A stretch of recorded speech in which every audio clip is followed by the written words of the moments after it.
আল্লাহ তাআলা বলেছেন আত্মহত্যা করবা না, হারাম। যে ব্যক্তি আত্মহত্যা করে তার জানাজা কোন আলেম তার জানাজা পড়াবে না। সামান্য সলিমুদ্দিন কসিমুদ্দিন জাতীয় কয়েকজন লোক যাবে, আর একটা মুয়াজ্জিন জানাজা পড়ায় কবরে ধুয়ে দেবে। বড় জানাজা হবে না, বড় আলেম জানাজা পড়াবে না, যেহেতু সে জাহান্নামে যাবে। আত্মহত্যাকারী কোথায় যাবে?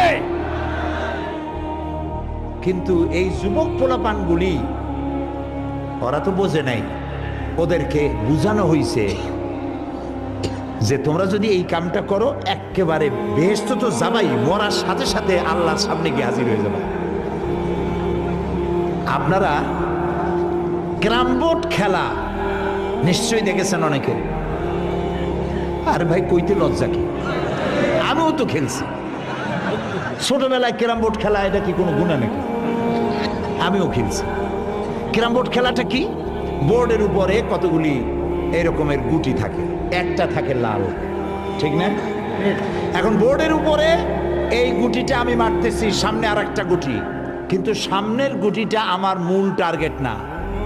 এই গুটিকে ওটাকে হিট করবে, সে ধাক্কা খাইয়া মারবে লালটাকে, লালটা পড়ে যাবে পকেটে। কিন্তু যে লালটা পকেটে পড়লো ওই বেচারা জানলো না যে আসলে মূল ধাক্কাটা কে মারছিল। কাজী এই যে যুবক পোলাপানগুলি ইসলামের জন্য জীবন দিতে, জীবন দেওয়া সহজ ব্যাপার না।